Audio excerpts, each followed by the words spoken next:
Everywhere I have been, I felt completely misunderstood.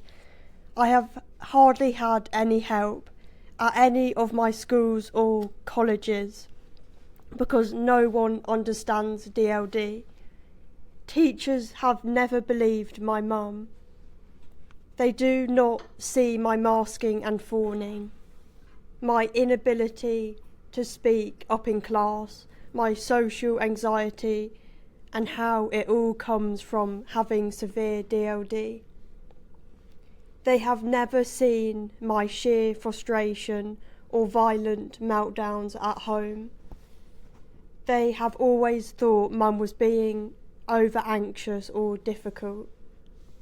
Even when she managed to get me seen at primary school by an NHS speech and language therapist, she told Mum that she thought my problems were down to her having a northern accent.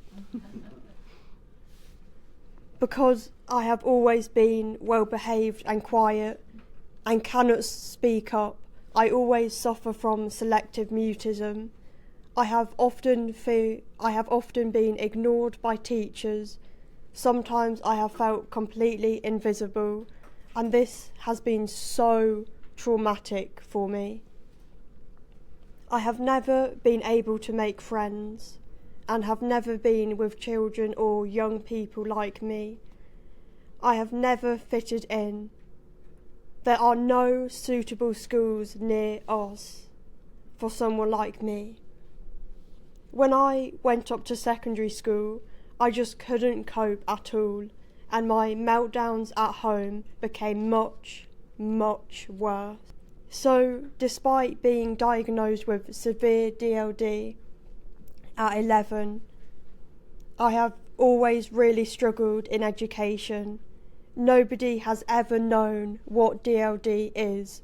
Nobody has ever actually tried to help me or has ever known how to support me.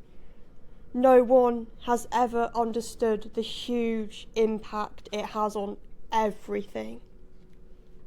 People need to understand that I was always masking and fawning, and that what they saw was never the real me. They also need to understand the huge emotional impact created by continuously masking and fawning to survive. They also need to understand the massive link between having a language difficulty and poor mental health and behaviour. Educators also need to know that talking therapy may not be suitable for someone with DLD, especially if it is severe like mine. Talking therapy may need fully adapting or be replaced with a creative therapy like art or drama therapy. It would have helped if schools would have listened to my mum instead of bullying, gaslighting or stonewalling her. Her mental health has suffered too.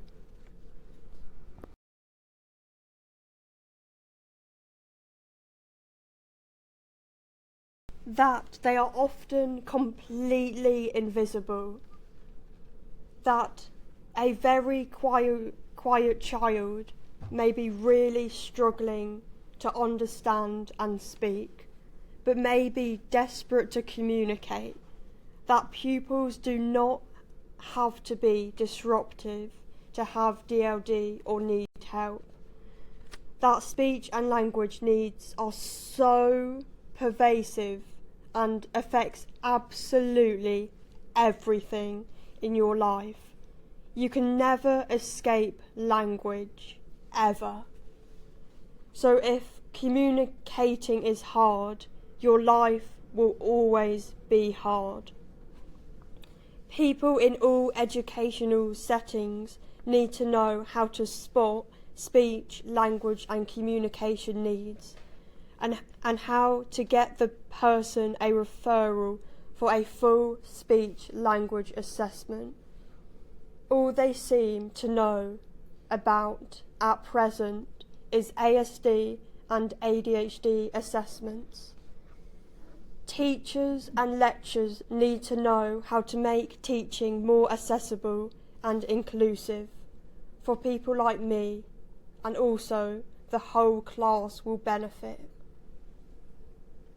Oracy, or talk for learning, learning to talk and learning about talk, needs to be taught in all settings.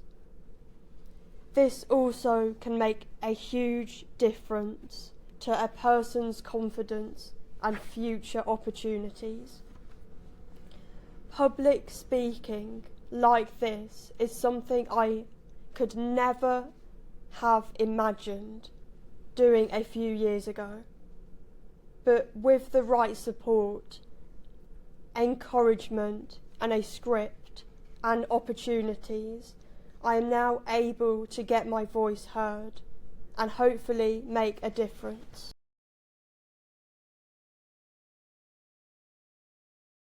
It's so hard living in my home because I have now developed OCD. I am very tidy and do not leave any of my things lying about. However, my family are all collectors. Mum, that's a polite way of putting it.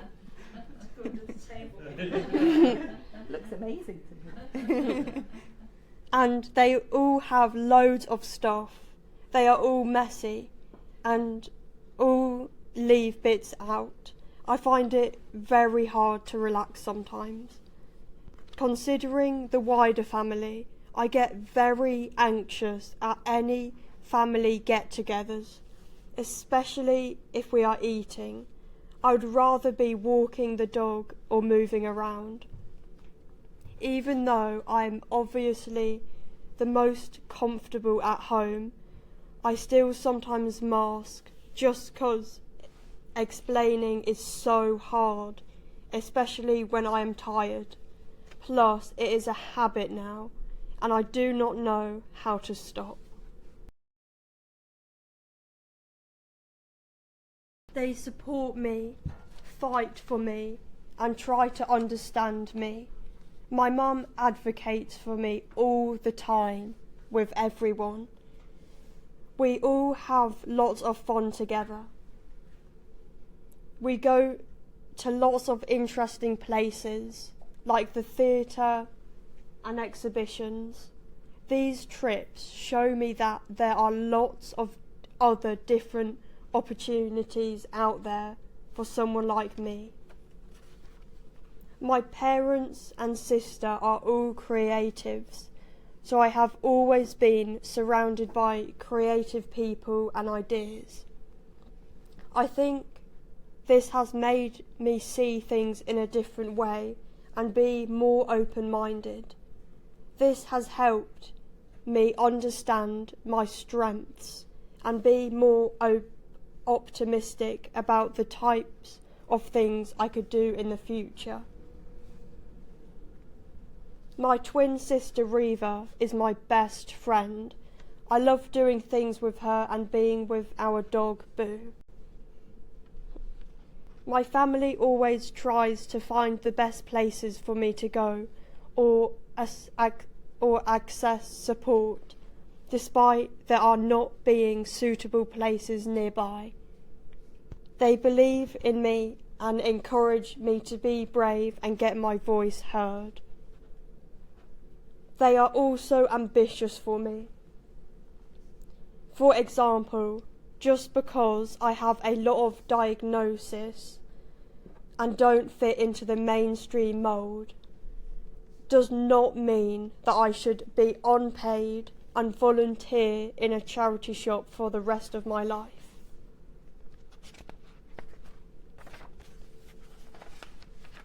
They know that I can learn really well and achieve when the learning is visual, practical and differentiated.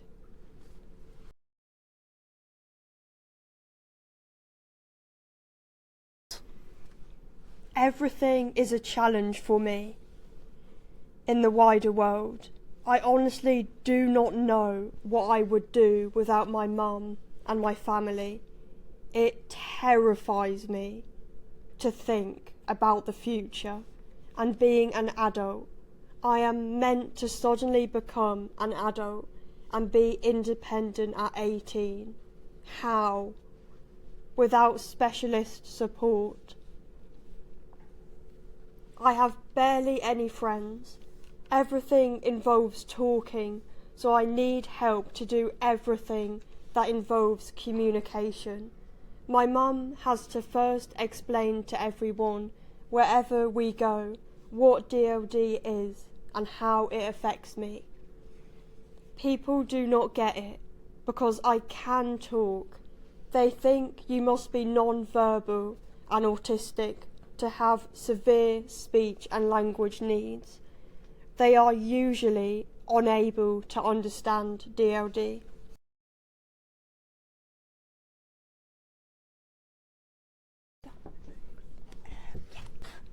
So, my one-to-one dance class is good for me because I trust my teacher and we are dancing more than talking. But this is expensive, so having PIP is essential.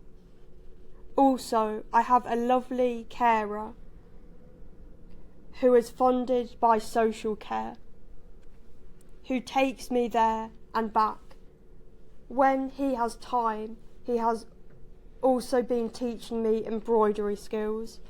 This is my hand-stitched poster for last year's DLD day. It took ages to do. This is why I'm looking at things like dance, physical theatre, mime and circus skills, courses for the future, because they play to my strengths. Therefore, I have a chance to thrive. These things all combine creativity and self-expression with physical skills and music, all of which do not rely so much on language. This is why having access to all the arts and sports are so important for people with DLD. But schools have just been squeezing them out for years. I'm lucky because I've had the opportunity to perform in some of my sister's films and videos when she has been studying TV and film. However, again, there are no suitable courses near me to build up my skills in these areas. Overall, I would say a proper understanding of DLD across the whole community would be the most helpful thing. I also need constant help too. Book all appointments, explain things to a doctor or a health professional or a school or college, etc. Access services. People with DLD do not fit in the current mainstream services, neither educational nor mental health, as they are inaccessible to us. We do not understand how this discrimination is legal, but neither do I fit the remit for learning disability pathways either. I am neither cognitively impaired nor unambitious. I need to be challenged and inspired. So I constantly end up being a square peg stuffed into a round hole and then have to suffer the consequences without any interventions to cope with the aftermath. To do things in life, you have to continuously listen, understand and process what is being said, then respond verbally. For someone like me, this is just completely overwhelming and exhausting. I really struggle with all social activities, like going to restaurants, cafes, shops, etc. I find them really anxiety inducing. I hate being put on the spot and being asked random questions. The thought of this really stresses me. All workplaces, etc. would need to know what DLD is, what it can present like, just how pervasive and isolating it is,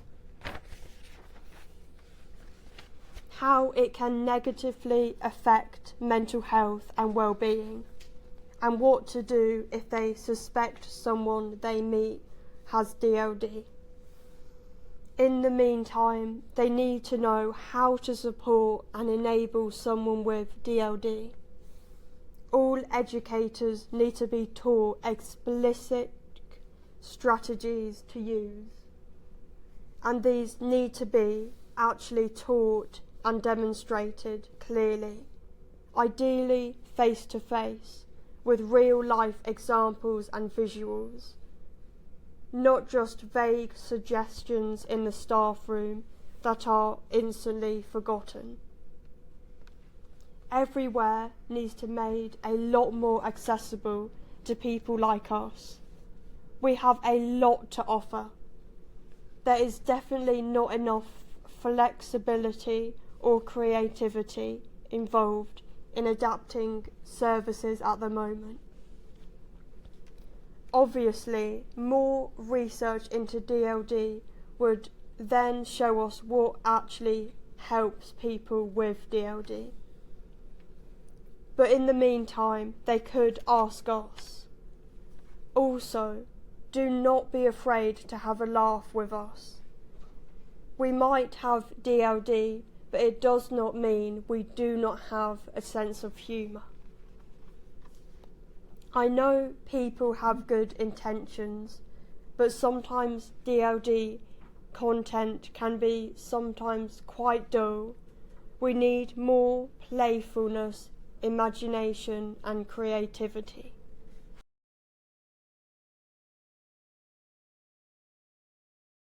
You need to involve us in all of your work. You are starting to do this more, thank you, but still not enough. You need to listen more to us, our carers and our families. We are at the front line every day. From visiting the Design and Disability exhibition last week at the V&A, I saw this slogan on a banner by Disabled People Fight Back. It said, "Nothing about us without us."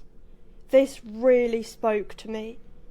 As well as including us in your work, you need to use the apps and technology that young people are using and speak to them via these in their language, so TikTok and Instagram, and through music, trends and fashion, etc. At the moment, most DLD stuff that comes out seems to be quite dry and uncreative and aimed at neurotypical adults, and is probably made by neurotypical adults. It often feels to us like you are presenting ideas to a few people who already know about DLD, but not to the wider world.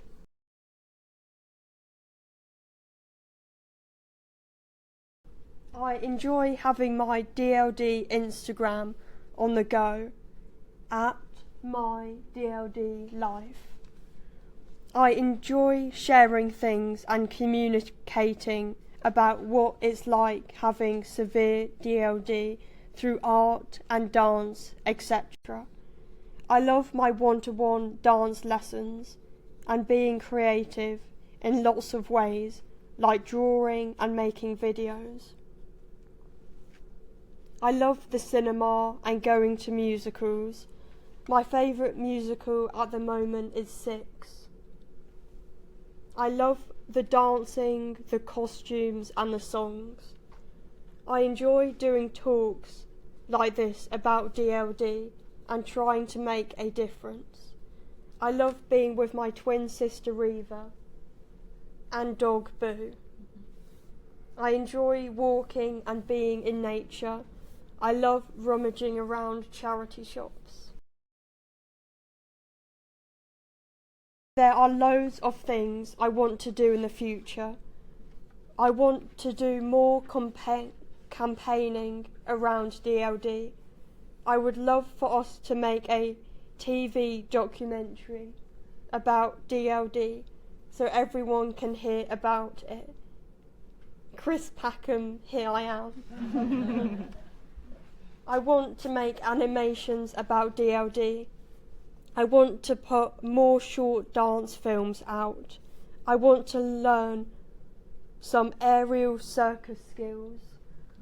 And I'm hoping to try some soon. I hope to go and study inclusive dance or go to Chicken Shed, inclusive theatre or somewhere similar in the future. Regarding my educational pathway, every year it is a battle to find somewhere suitable for me to study.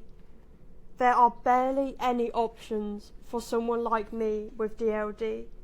The provision just does not exist except in 2 or 3 places in the UK.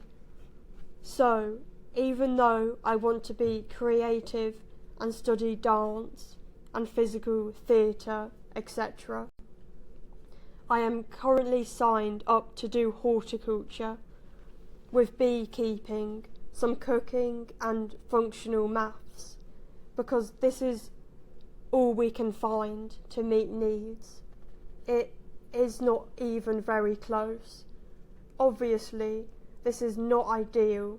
However, it will be much better than sitting indoors in a classroom all day, being spoken at and getting overwhelmed. However, now that I have had my taster day there, I am actually really looking forward to it more than I expected. I enjoyed it and love that I have to wear a uniform. I love a uniform.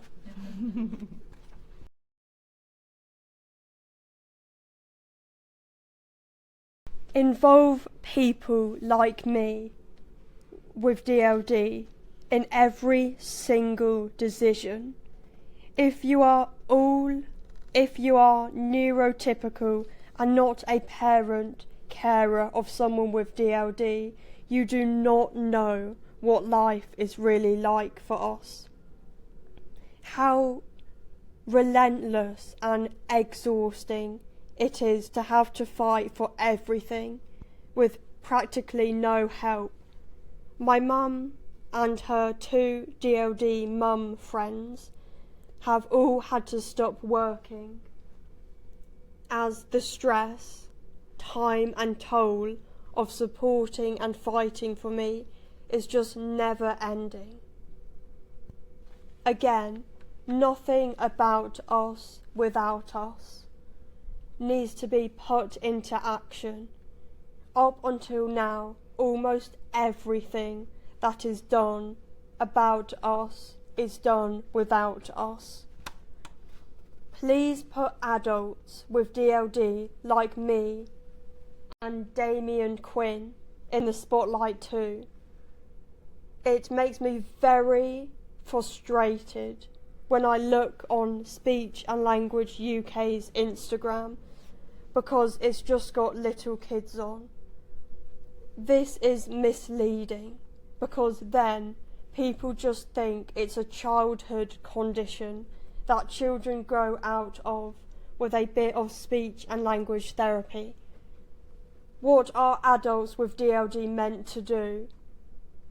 The National Autistic society does not do this. It includes everybody.